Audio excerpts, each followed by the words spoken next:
running a tailoring business in Nigeria. I think a lot of people ask me questions like, oh, Ada, I want to start a ready-to-wear business. What are the things I should do? What are the things I should not do? I still also get questions. People telling me, oh, they want to start their tailoring business. What should they buy? What should they not buy? And I get also DMs where people tell me things like, oh, they've started their tailoring business, they're not making money, it's not going well, they're facing a lot of problems. And I just want us to talk about it, because this is something. When I was, if you don't know, I took one year break from sewing for customers because I'm nursing my baby and I did not want to disappoint anybody. So I just, stayed away from taking customers for 1 year. And I'm just getting to God that, okay, I have that flexibility. Okay, if I want to take customers, fine. If I don't want to take customers, fine. Okay, but I know the struggle when it comes to running a business, like a tailoring business, because I have run a tailoring business even before this my break, and in January I'm resuming my tailoring business again. Yeah, so I know the struggle, I know how frustrating it can be. And the first thing about, I wrote everything down, guys, because this mommy's brain, this mommy's brain, I'm always forgetting everything I want to say, so I wrote everything down. So the first problem with running a tailoring business in Nigeria presently is inflation. Like, the last time I went home, if you don't know, my mom is a tailor as well, and the last time I went home, I had to ask her, like, mommy, the prices of things I'm seeing in the market is catching my head. Even me that I'm sewing for myself, is annoying me. Like, how are you dealing with inflation? And the first thing she said was, that was the first thing she said. She was like, that the only thing that has saved her is her price was a little high up already. So even with the inflation, she has been able to still make profit and still keep the business going. So one problem with tailoring business presently in Nigeria is inflation. When I can't believe that I used to buy lining for 80 naira, 100 naira, and now I am buying lining for 200. I'm buying lining for 200. I'm buying lining for 250. Someone said my voice is breaking. Is it still breaking now? Just let me know if my voice is breaking. If it's not very clear, just let me know in the comment section. Okay, yeah. So is it clear now? So I used to buy lining for 100 naira. Okay, I used to buy lining for 100 naira. Then it became 150, and I was like, okay, 150 is not so bad. And 250, now it is almost 300. And I'm like, wait, oh, how am I supposed to be? Oh, Vanessa, thank you, it's better now. Thank you so much. Hello, Comfort, Vanessa, Gatonye, hello, Afia. Thank you so much for tuning in. Please, as you're coming, just be giving this video a like. Just be liking this video, be liking it for us. Yeah. So, and I'm like, please, oh, if before, let me say, when you want to make an outfit for someone, you cost your production cost it as maybe 5,000 naira. Right now, just double that, because I remember when I used to buy a pack of thread, like a whole pack of thread for like 300, and now it's 600, and the one I used to buy for 600 is now 1,002, and I'm like, what in heaven's name is happening in Nigeria? Like, inflation is the tailor's problem right now, because customers do not even want to understand. And Vanessa said it is 400 naira per year. That's where she is. Please let me know where you are, so that I will just tell our people, because men and brethren, the battle has gotten tougher. It is getting worse. You understand? See, guys, inflation is one serious problem, and the only way to overcome, to still make money, to still make profits while you are running your tailoring business, the only way to still make profit while you are running your tailoring business is to increase your price. And I know a lot of customers will be like, oh no, see, even recently, let me tell you, come closer, I don't want people to hear me very well. Even recently, when they will be like, oh Ada, I want you to sew for us. Or more, if before I was charging, let me say for example, if before I was charging 50k, right now, I can tell you 60k. I'm just giving you guys an example, because when they be like, why? Tell them, because prices, things are now expensive. Somebody said, Vanessa said, a yard of of lining is 400 naira.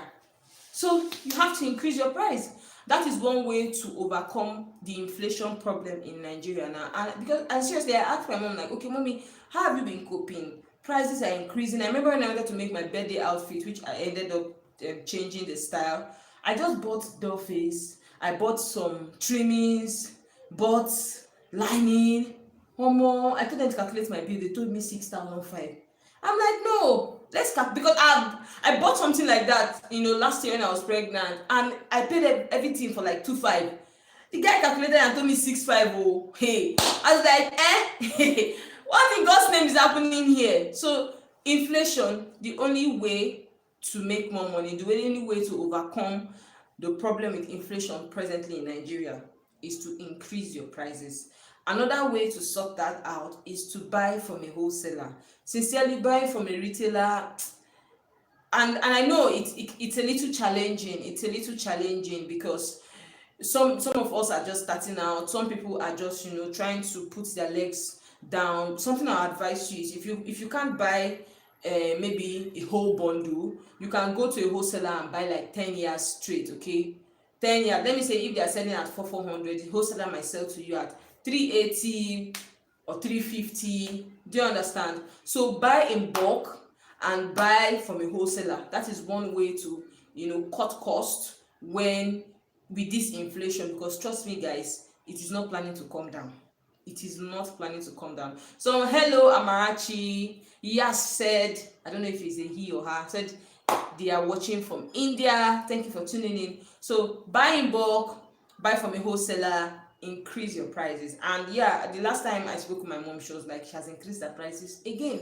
But the only way she was able to scale from last year to like late this year is because her prices were already at a competitive price. Like it was already, let me not say not so high up, it was up there. So if before she was making profit of 30k, for example, if she was making profit of 30k, right now maybe with the whole inflation and everything, she's not making profit of 20k. Do you understand? That's because her price is already up. Okay. Woo! Are you serious? Someone just gave us a super chat. Clarence, thank you so much. Oh my god, someone just gave us a super chat of $20. What? Thank you so much. I really appreciate. Somebody said, how am I? I'm very well. Okay, now let's go to the next point. Another serious problem with running a tailoring business in Nigeria. I don't know about you, but me, I cannot wrap my head around why we don't have stable electricity in Nigeria. And even when we have stable electricity to an extent, like now there's light in my house, but I don't trust the light because I might be filming this video and it might just go off. Even when there's stable electricity, our tariff is so high. And you guys, I have an industrial machine, as you can see here. I have a tabletop electronic machine. I don't use a manual machine. The only reason I don't use manual machine is, first of all, manual machine, I get tired faster when I'm sewing with a manual machine. Secondly, I get, what's this thing called? Is it muzzle pull, muzzle tear? I get those things when I'm sewing with a manual machine. I get more back aches, more waist pain, more shoulder strain when I'm sewing with a manual machine. So I sew strictly, okay, with my tabletop electronic machine or my industrial machine. And guys, you need light. I don't know how to explain this thing. You need light to be able to function well as a tailor in Nigeria. Even some people say, oh, they get a manual machine. When you buy a manual machine and you sew, you need to iron. You see, that era of sewing without ironing is long gone. It's long gone. Like, you can't sew a corset without ironing back to back for like 30 minutes. You can't sew, like, there are so many things you cannot do, okay? There's so many things you cannot do without light. And the unstable electricity in Nigeria is a problem. It's a really big problem. Now, one thing I did during the lockdown, when my channel just started picking up and everything, I was depending on NEPA. And NEPA was frustrating me, NEPA was frustrating me. But something that I did was I got a generator. Yeah, I got a generator. It wasn't even me that bought it, let me just tell you guys, because then in lockdown lockdown, your girl was broke. Oh, your girl was hustling, she was broke. So it was even my brother that gave me the money to buy a generator, and guys, it changed everything for me. So if you're running a tailoring business in Nigeria now, please, oh, get a generator. Get a generator, even if it's a small one. Hey, I need to, with this my tape, I need to show you guys the different irons I have like the normal iron. I have the normal iron that works very well with light, and I have a smaller iron that works with my small generator. My generator is not that one they call a pastor neighbor in Nigeria. No, it's this. It's not the very big one. It's the medium one. Okay, yeah. So I have a smaller iron that goes with that, and I'm even planning that come 20. We're in 2022, but come 2023, I'm going to buy another generator, because I cannot keep waiting on the unstable electricity, very high power tariff. And I know you guys will be like, oh, and that you're going to be spending so much on production, but you guys know that to make money we have to spend money. If you keep waiting for NEPA, to give you light, if you keep waiting for NEPA to it's you just slow down all everything you want to do. Like if a customer brings an order and you need to iron, you need to sew, you need to do embroidery, you need to do stoning, you need light, you need power, and we have unstable electricity in Nigeria. So something you should do is get a generator. Okay, so that is another way to just overcome the problems with running a tailoring business in Nigeria, because trust me, it's only God that can make it get better. And even wherever country you are, if you're having this problem, these are just I think Nigeria is the only country in this world right now that is having unstable electricity. I'm very sure about that. God help us. Okay. Now another problem with running a tailoring business in Nigeria is getting tailors. This one is like the cap.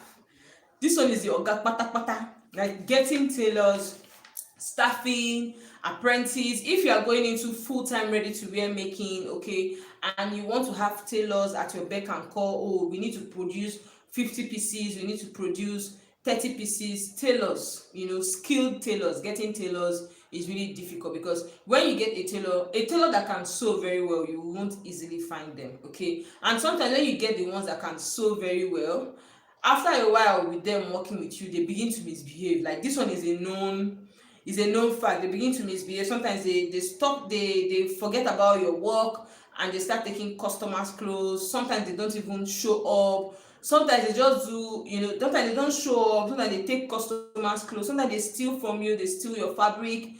They steal different things. Like sometimes they literally frustrate you. So something I always advise anybody is, if you want to run a tailoring business in Nigeria, if you don't want to learn how to sew, like you don't want to get to know the technical know-how, get a manager get somebody who is trustworthy. Okay, pay them good money for their time, but get somebody that can stay there and enforce that things go the right way. Because something I noticed that some tailors do, the moment they know that you can't sew, they're going to deal with you. So getting tailors, getting apprentices, I think getting an apprentice is not so difficult, because when people want to learn how to sew, they easily come to your shop, you teach them. But if you are planning that, oh, after I teach them, they will stay with me, I will, they will help me do my ready to wear, when they are done learning, they will go, except you want to retain them and pay them good money for their time. Okay, so getting tailors is another problem, because good tailors don't really stay. They want to establish their business, of course. When even the ones that are willing to work, sometimes they disappoint you, they don't show up, they ruin customers' clothes, which you have to pay with your own money. So something I always tell people is always have an agreement with your tailor. Okay, this is how much I'm going to be paying you. Maybe you pay them on a weekly basis, which I don't advise. You can pay in two weeks, 2 weeks interval, or at the end of the month you tell them, okay, you negotiate where, okay, this is how much I will pay you per outfit. You also let them know that, if you spoil these clothes, if you ruin a customer's clothes, I'm going to deduct it from your paycheck. That way it will make them sit up, because some people, if you don't have that conversation with them, they just go ahead to spoil your clothes, and when they spoil your clothes, you have to pay, or they spoil the customer's clothes, you have to pay, and they don't see, once tailors know that once they spoil a customer's clothes, they will not pay for it, they just behave anyhow. So you have to let them know that if you spoil this customer's clothes, you will pay for it. That one to make them sit up. It's not like you just be hash at them, no, but you have to put your feet on the ground. If not, you're going to see people are having a lot of issues with tailors. And something I tell people is, if you are running a ready to wear business but you don't sew every day, there's no need for you to have a full-time tailor. Just get tailor for a period of time, that okay, this is production season, okay, I want to produce like 10 designs, example. If you are that big, okay, I want to produce like 10 designs, get tailors to produce for you, you pay them and begin to figure out how to sew. But if you know you are not, the demand is not there every day and they're just sewing and keeping, you are losing more money. So there are different ways to just negotiate this thing, but getting tailors, sincere tailors, hardworking tailors, is something that is very difficult at this time. And all my prayers, one thing I'll just let you know is, when you are getting a tailor, let them know that if they spoil their customers' clothes, okay, they spoil the customers' clothes, they will pay for it. That's number one. Number two, also let them know your ground rules. Number three, some tailors might not sew the way you sew, so you might have to teach them your own sewing method. Like my mom has a very unique sewing method. Like I can spot what my mom made from here to Sokoto. I can spot what my mom made from afar. So she has her own sewing method. So if you are coming to her shop, even as a tailor, she teaches you how to sew her own way. Okay, yeah, so teach them how to sew in your own way, put your ground rules, let them know how things must be done. Okay, by the time you begin to see a particular, don't make a particular tailor know that, oh, you are my rock and you are my salvation. Treat them well, treat them nice, but let them know that the moment they misbehave, they can be exited out of the whole place. You understand?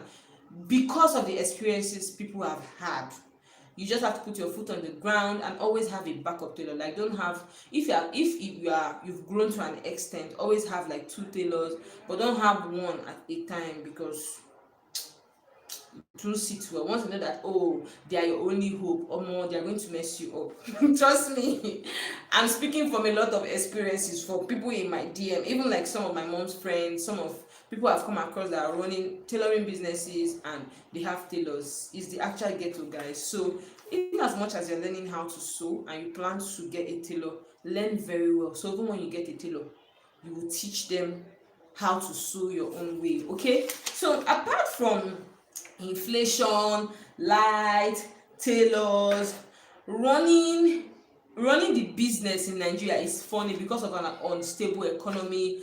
Federal government can just come up with this policy, it's just so unstable and unsettling, but with God on our side, we can always pull through. Now, another issue with running a tailoring business in Nigeria, this one is for ready to wear, is sourcing fabric. For example, you see a very beautiful fabric, because you're just starting out as maybe as a ready to wear producer or maker, you just buy like 10 years so that you don't overbuy, and probably when people request for that one, request for more designs, you can just quickly go back to the market and buy. And this thing has happened to a lot of people, that when we go back to the market to buy, we don't find the fabric. Yeah, and the reason why we face a lot of this in Nigeria is because we don't produce fabrics in Nigeria. Yeah, we don't produce fabrics in Nigeria, so this is a serious problem. So that's why you see a lot of ready to wear homes have like sometimes excess fabrics they do not need. The designer sold out, it was best selling at the time, they bought a lot of bundles, but right now people are not so into that, into that print or into that design. So sometimes you see some ready to wear homes having like sale. This is because they bought excess fabric. In fact, in Nigeria, you can only buy, you can either buy excess or mini or small, okay, because everybody is trying to play it safe. So when you buy excess, so that, oh, it's not when I go back to the market I won't find, then you now have excess. Sometimes you use it all, sometimes you don't use it all. Then sometimes even when you buy small and people now demand more, okay, you go back to the market and your supplier tell you I don't have it, and he asks his brother and his friends and they don't have it. So something you can always do is, I would advise everybody to buy in excess, especially if you're just starting out. Something I would advise is you should let people know that it is also available in other prints. So when you are creating your design, maybe buy like 6 yards, depending on what maybe the style you're sewing, 6 yards, 10 yards. But by the time that particular print sells out, make sure that you have in another print that is also catchy. Okay, so even if you are designing with Ankara, or you are designing with plain fabric, or you are designing with English fabric, choose like different prints that you know that okay, we can sew it in this other print and it will still be beautiful, it will still come out lovely, people will still want. So let people know that maybe when you're posting on your social, let them also know that you have it available in other prints. Okay, so this is one way to overcome sourcing fabrics, especially when you've run out of a particular print. You just have to switch to, you just have to buy another print or get something really close, but just always let your customers know so that you will not have this issue of what I got versus what I ordered. Okay, now another thing with running a tailoring business in Nigeria, another problem running a tailoring business in Nigeria is customers, managing your customers. And as simple as it sounds, some people be like, what is there? Is it not just to my customers come, they choose a style, I sew that particular style for them? Men and brethren, it is more than that. If you've watched my video, I think I'm going to link that playlist in this video. I'm going to link that playlist in this video. And that playlist, I talk about growing your tailoring business, growing your fashion business, your fashion business and all that. Guys, you know that managing customers doesn't just stop at sewing for them and satisfying them. Some customers will see a style on a slim model and or on a slim person, and in their mind they just have a feeling like, oh, this thing should look like this, I should look like this in this dress when I wear it, you understand? And by the time you sew it for them, and they don't look, you made it perfectly, it fits them in all their curves and all their shape, but somehow they feel like when they wear the dress they should be looking like that slim person in that picture. And guys, they can really bring a lot of issues, like they can give you a lot of issues because of this. So you want to be very careful when customers bring some styles to you. You can let them know that, oh, this person is a slim person, oh, you will not look like this in this dress. It's not like you're body shaming. Even sometimes when a slim person wants to sew, to be like, oh, vice versa. Okay, a slim person or a plus size person, let them know that okay, it looks like this on this person because of a person's body shape, because of a person's body mass and all that.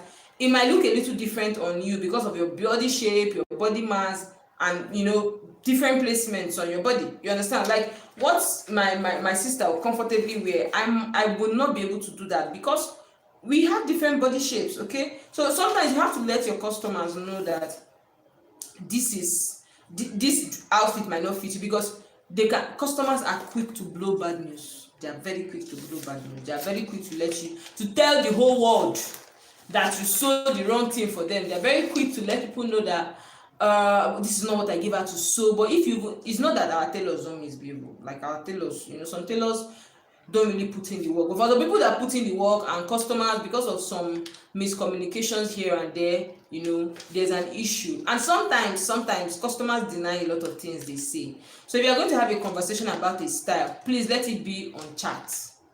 You can do voice call, yes, but after the voice call, go back to chat and let them know that, oh, you said this, you wanted this like this, you wanted it like that, you wanted it like this, you wanted it like that. Is this still what it stands? Once they say yes, you have a confirmation, because trust me, customers can deny anything. I tell you, even me, sometimes that I tell people some things, sometimes I forget and I might just be like, oh no, I didn't say that. But if there's a chat, I'll be like, oh, I can't remember saying that. So, and actually there is a quarrel, nobody wants to listen to the tailor. They will just feel like, oh, the tailor is trying to lie, the customer is the right person. So guys, customer management is tricky. Okay, it's tricky, especially in Nigeria, where people can just bring the police to arrest you for no reason. I've seen a tailor, I've seen a customer arrest a tailor, and the issue was the customer did not tell the tailor the particular day she wanted the dress. She told the tailor on Saturday, and the tailor was like, I won't be able to make it this Saturday except next Saturday. And the customer was like, okay, anyone. And the customer still came that Saturday that the tailor said, I won't be able to make it. And the tailor was like, your dress is not ready. I told you it's not be ready today. The woman pulled up with police people. See, It's actually ghetto. So always let them know that, okay, this is the time frame I need to make this outfit for you, this is the time frame I need to produce, this is what I can do, this is what I cannot do. Because trust me, when you treat your customers right, sometimes customers are not always right, okay, but just try to manage them. Because with inflation, with light, with hiking costs, everybody is just tense, everybody is not at ease. So the one thing you don't want is customers ruining your reputation. So let me know if you've had like issues with customer. Let me know in the live chat right now one serious problem you are having with running your tailoring business in Nigeria. Whether you want to start, whether you have started, whether you've been in the business, let me know. Let's talk about it. Okay, this is why I come live for you guys, so that we can talk, we can banter, we can do everything. Okay. Yeah, so another problem with running a tailoring business in Nigeria is pricing. Pricing is one big problem, and this is because a lot of the time some people don't want to pay you what you want, especially if you are just starting out. And I have a detailed video here on this channel on how to avoid underpricing, how to price your good your tailoring services, how to get customers to pay you what you how to get customers to pay you what you deserve, okay, and not just let them talk down on you or let them give you whatever they want to give you. You understand? Yeah. So pricing is a serious issue, and something I always tell people is, whatever you're charging a customer, make sure that the cost of whatever you use to produce that dress is fully covered by whatever charge you're giving. Number one, make sure that you have profit, that one you can remove, and save like a little, you can save small for your business, one. And second, you can even use to buy yourself Coke or Fanta or suya. Yeah, because some people make outfits, some people take up on dresses, and when they're done so, they just realize that their gain is just like 1,000. That's not a good way to run a business. Make sure that whatever you are getting from sewing that dress for the customer, at least you are getting, if let me say the cost of sewing that dress was 5,000, at least you should get double of 5,000, or you should get 5,000 naira extra. Do you understand? Yeah. So you should always ensure that you price yourself well, okay? Don't underprice yourself just because you're starting. And yes, when you're starting out, you can do some free jobs here and there, like for your family members, for your friends, to put the word out there. By the time you are very sure of yourself, when they bring, tell them, sorry, there's no free work, okay? Make sure you keep wearing fine outfits to pepper them, and trust me, they will come around. If let me say you want to make a dress for 6K, don't tell them 6K at the price. Tell them 8K, so that they'll price it back to 6K. Because if you tell them 6K, they'll price it to 4K or 2K. You understand? So when you tell them 8K, they'll price it to 6K. And from there, you begin to gain confidence when it comes to sewing. And trust me, guys, charging, especially when you're starting out, you'll be scared. Me too, I faced that issue. So when I was 7, I wasn't still very sure of my sewing skills, because I've developed, I learned, like the way I sew now, I wasn't able to sew like that in 2016 and 2017, but I kept practicing, I kept trying it out, I kept watching videos, and I'm way better now. Yeah. So make sure you price yourself very well, because pricing is one reason why sometimes a lot of people go out of dressmaking business, because they are sewing, they are making money, but they are not making profit. Another thing you should do is make sure your cost of production is not so expensive. A lot of people's cost of production is so expensive. Like diesel is more expensive than fuel. So you are using a diesel gen, something that a gum stay can do for you or a paper stay can do for you. You are using stay. It's not like using an stay is bad. No, it's not bad, okay? But just make sure that your cost of production is not so high that at the end of the month you have made 8 million, you have made 10,000, you have made 50,000, and your gain is 2,000 naira. That's after paying tailors, removing money for sewing supply, paying NEPA bill, paying tax. By the time you remove all those things, you now find out your gain is 2,000. Sometimes your cost of production can be very expensive. So try to cut out excess cost of production, okay? Try to get other things that still cheap, but can get the work done. Not so cheap, because nothing exactly is cheap right now. Yeah, always get alternative. Like if an hairstay, if like I always say, if a paper stay can do something that an hairstay can do for a particular style, use a paper stay. Save the hairstay for something that needs strictly an hairstay. Do you understand? Yeah, so reduce your cost of production if it's too high, but still give value. Okay, reduce your cost of production if it's so high, still give value, price yourself very well. Another problem with running a tailoring business presently in Nigeria is you are wearing a lot of caps. Guys, me, you are the tailor, you are the designer, you are the social media person, you are the photographer, you are the videographer, and trust me guys, it is not easy. It is not easy, especially if you are just starting out. You are the person doing it all. So one thing I always tell you, instead of focusing on WhatsApp, Facebook, Instagram, TikTok, everything, just choose one platform to focus on. So apart from sewing, creating behind the scenes so that people will see how you are producing the dresses, just focus on one platform, so that while you are growing this platform and you are sewing, it will be a little easy for you than for you to be sewing, doing behind the scene, doing customer relations, negotiating with customers, posting on Instagram, posting on Facebook, posting on WhatsApp, posting on TikTok, posting on Snapchat, posting on Twitter. Relax. It's enough. So choose one platform to focus on, and as you grow, as you make more money, as you get bigger, okay, you can now get, maybe you can even get a younger one who you can pay 5k if they are doing nothing with their time, and get them to be posting for you and writing very beautiful captions. Okay, so sometimes reduce the work on your hands, reduce the workload you have on you, so that you can be more effective. You understand? If you know that bespoke is not for you, it's ready to wear, you want to do, fine. If you know that you don't want to be taking customers, you just want to be mass producing for people, fine. There is no one way to this tailoring business. That's what people don't know. There is no one single path that, oh, this is the straight way that everybody must follow, chapter what, verse what. There's no one way. So just do the more you can do, but be strategic about it. If you're enjoying this video, give this video a thumbs up. Please guys, give this video a thumbs up. Drop your comments, let me know where you're watching from, and let me also know the price of lining where you are presently. Okay, I'm in Abuja and I'm buying for 250. Yeah, I'm buying for 250. So let me know the price of lining where you are. Somebody said in Owerri it is 400 naira per yard. So let me know how much it costs in your city right now. Okay, now the next problem with running a tailoring business in Nigeria is association people.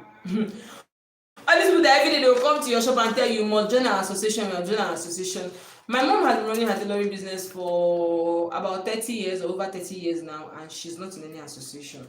So one way is to kindly decline. Because I hear a lot of people say, oh, they are in the market and they say they must. If you are in the market, I think you don't have a say. I don't even know how that works. But something my mom always did was, my mom politely declined. Oh, you have to come and join an association. You have to come and do this. You have to come and do that. I know that association, sometimes they put pricing on how much you should sell, how much you should sew this, how much you should sew that.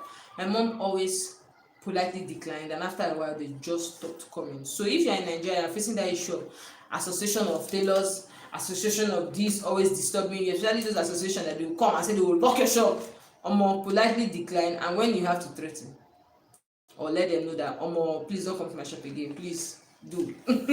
Okay, now another issue people face in Nigeria is customers and lies. A lot of customers lie, a lot. I saw a story on Instagram where someone said a customer told her that she was going to use a dress by I think Saturday morning,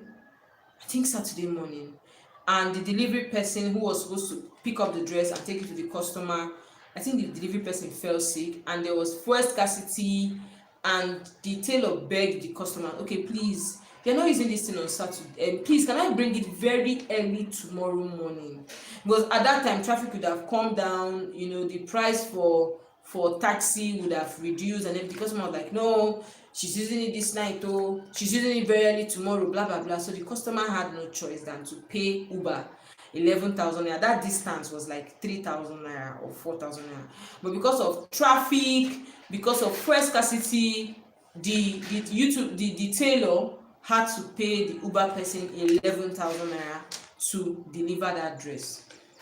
And after the Uber person delivered the dress, not up to like 1 hour, the owner of the dress called her and told her that, oh, I got the dress. The owner of the dress called her and told her, oh, I got the dress and it's fine, just need little adjustment. I will come tomorrow morning so you adjust it because the party is on Saturday. The party is on Sunday rather. And the person the person was like, she felt so bad because she spent a lot of money and the customer just lied and lied and lied and lied, and you know that thing just makes, sometimes it makes tailors brutal. I understand that some tailors have done some customers dirty, and because of that, you know, because of some tailors have done some customers dirty, and because of that, customers have to lie about when they want to pick up their dresses. But one thing customers, you should let a customer know is, if you don't want to come and pick up your dress by yourself, if I have to deliver it to you, you have to pay for it. Yeah, I think that is something you should let customers know. Like, if you don't come in for fitting, you don't come in to pick up your dress, you have to bear the cost for me to deliver it. That way, if they want to lie, okay, like my mom, she charges for delivery. You don't expect her, like, if you walk into the shop, let me say if you walk into the shop, she's charging you, for example, let me say if you walk into the shop, for example, she's charging you 40k and you want her to deliver it at still 40k. No, now you add money for Uber, you add money for Bolt, you add money for taxi. So always let customers know that if you want this dress delivered to you, that is after you have come in for fitting. Because they must come in for fitting, they must come in to check the dress to see if it fits them. If there's any adjustment, they will adjust it before the final day where maybe you want it to be delivered. You understand? So if they want it to be delivered in their homes after fitting, they would incur the cost of you coming over, so that you don't sew a dress and at the end you don't make profit. See, Nigeria is moving funny right now. People are closing up their fashion businesses, people are closing up their physical stores and turning it to strictly online. People are struggling, you know, even people that are making a small scale, large scale, people are seriously struggling. So one person not use their wallet to come and disturb you. You understand? Someone said in Lagos, okay, hello Somto. Elo said in Lagos it sells for 220. Yeah, she said, I'm in Lagos, I actually sell for 220. Okay, so someone said she sells for 220 in Lagos. I just know right now, because of inflation that's cost of lining. I just know right now in Lagos, in Nigeria, because of the inflation, people just sell whatever they want to sell. Imagine in Owerri it's 400, in Abuja it's 250, in Lagos it's 220. We don't know that in Sokoto it will be 500. Yeah, so something you must always do. Another problem with running a tailoring business in Nigeria is sometimes, a lot of the times, it is very difficult to run a business in absence. Like you say, okay, I don't know how to sew, but I really like fashion. I will get a manager, I will get tailors, make sure the manager does her job well, I pay her well. You might come back one day and that tailoring business is not for you. Yeah, it can be crazy sometimes. Sometimes even when you're always present in your own business, a lot of funny things happen. Tailoring is something, I don't know, I used to wonder, like, why is it that somebody like you, I employ you to be my manager, and next thing you're trying to take over my business? Like, you guys really need to ask people who do ready to wear, people that are really doing well. People are going through a lot. So if you want to run a tailoring business, you have to be present. You cannot run it in absentia, especially when you're just starting out. Maybe when you've grown so big, like Zara, Shein, and those things, you know, maybe you can let people run it for you. But you're just starting out, the first few years, the first 5 years, guys, you have to run it. You have to be present all the time.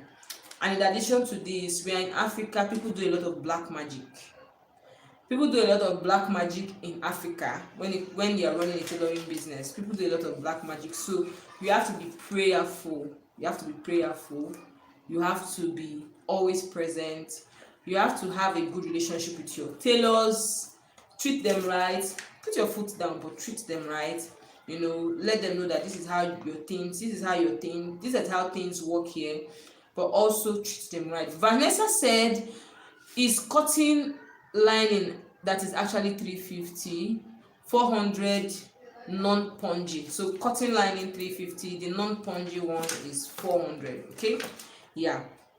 So put your foot down, treat your customers right, treat your tailors right, pray, okay, pray so well.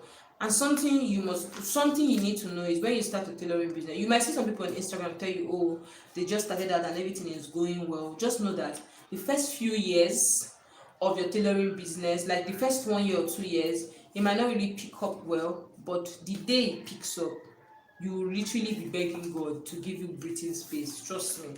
The last time I went home, my mom had like 12 pieces of clothes to deliver in less than a week for one person. That was just one person, and she had other customers pouring in.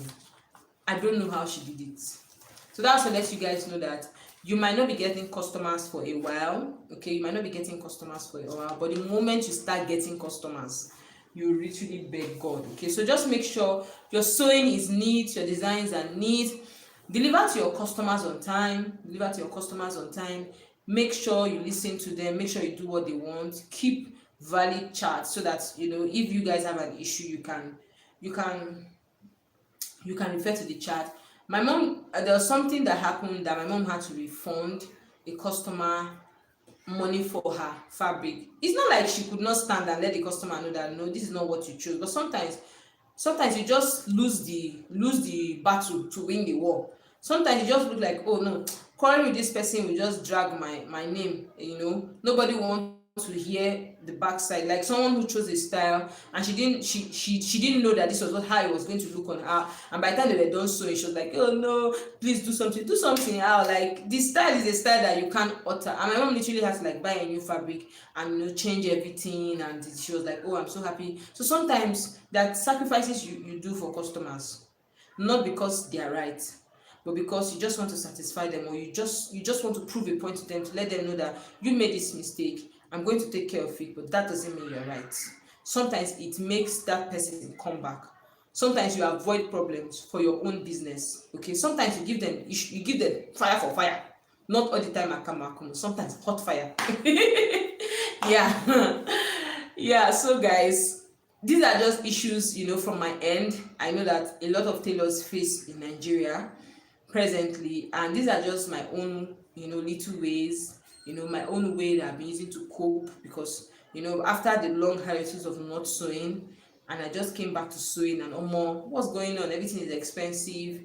Always pray too. We are Christians, whatever devotion you are, always pray.